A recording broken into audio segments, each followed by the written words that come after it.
Welcome to Malacca.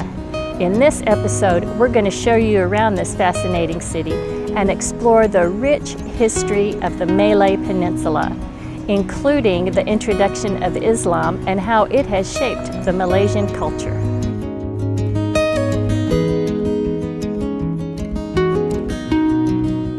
The historic center of Malacca runs along the riverside, and many of the sites are nestled in close proximity here. A Famosa, or the Porta de Santiago, is a Portuguese fortress built here in Malacca in 1512. At one time, this was a huge fortress, but now only these few ruins remain. But they are among the oldest European architectural ruins in all of Southeast Asia. Malacca occupies a strategic location on the straits between the Malay Peninsula and the island of Sumatra. The straits were the quickest route between India and China and the safest in terms of avoiding pirates.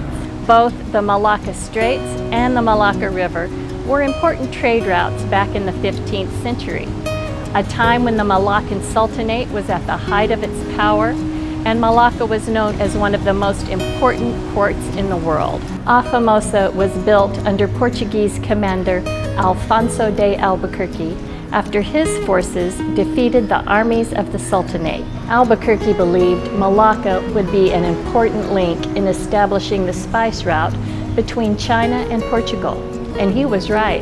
The Melaka River was also an important access point to the Malay Peninsula.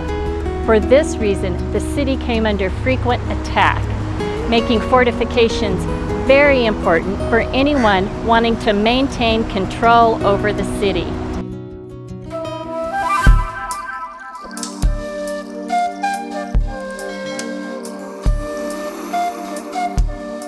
The Malaka River Walk is a path that runs on both sides of the Malaka River and through the historic center of Malacca City. The walk starts near the Tan Kim Seng Bridge and goes for 2.5 kilometers. It's very popular here in the early evening as the walk takes you past many bars, restaurants, and boutique shops. You can also access Little India, Chinatown, and the famous Jonker Street night market from here. The most relaxing way to see the Malaka River is on a beautiful river cruise.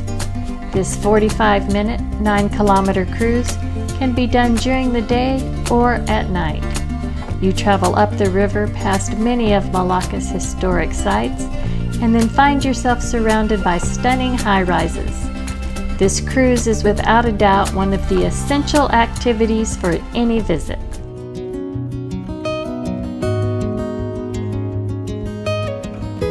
I am at the top of Malacca Hill, and this is the ruins of St. Paul's Church, so named by the Dutch over 400 years ago. This is a fascinating piece of Malacca's history. The walls of St. Paul's ruins are lined with large tomb covers, and much of the 500-year-old structure is still standing. It's worth making the trip up Malacca Hill to see the ruins and take in the sweeping views of Malacca. This is the Bastion Middelburg. A bastion is a structure in a city wall that allows the defenders a straight line of sight when defending the city wall. Cannons were installed on the outer 3 sides of the bastion in order to attack ships attempting to pass up the river.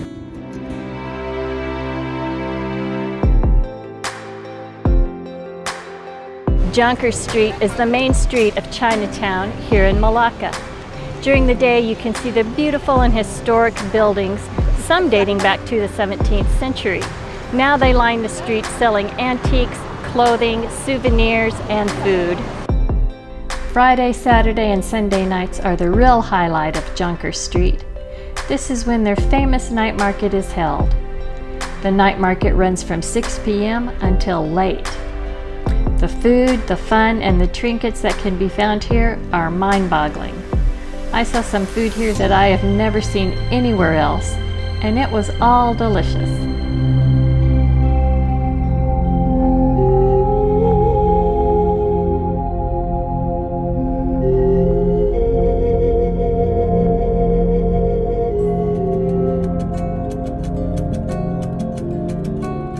The geographic location of Malaysia on the historic shipping routes has made it a meeting place of cultures and religions for over 1,000 years. And because of this, nearly all of the world's major religions have a long-standing presence here in Malaysia today. But nothing has had a bigger influence on the Malay Peninsula than Islam, which was brought here in the 10th century by traders from India and Arabia. Islam is the official religion here in Malaysia and is observed by about 63% of the population. Since the very first settlement was established, the layering of cultures and ideologies has been carried out peacefully here for centuries. Behind me here is the Melaka Straits Mosque, one of the must-sees here in Malacca. Built in 2006 on a man-made island, it combines Middle Eastern and Malay architecture, and the result is this beautiful mosque that looks like it's floating on the water when the tide is high. Religion is more publicly visible here than it is in most Western countries. There is a rich religious history in the art, the architecture, the styles of dress, and the rich cuisine found here. It is very common to find a variety of places of worship, all in very close proximity to each other. This actually lends to a greater atmosphere of togetherness. Religious holidays that are celebrated in public further blend the religious experiences of locals and tourists, as demonstrated through Ramadan, Deepavali, Christmas, and several different New Year's celebrations. Malay society perceives courtesy and respect as a principal moral value, which enables the accommodation of a rich variety of lifestyles, beliefs, and values that are found here in Malaysia. As a foreign tourist traveling around Malaysia the last couple of months, I have found it a great place to explore and learn about its rich history and heritage. I visited Malacca during a school holiday, so it was really busy. And just like everywhere else I've been in Malaysia, it was so much more than I had expected, and I wish I could have stayed longer. The more I learn about the rich culture and history of Malaysia, the more I like it. If you enjoyed this video, please give us a like, leave a comment, and subscribe. It really helps our channel grow, and there is so much more to come.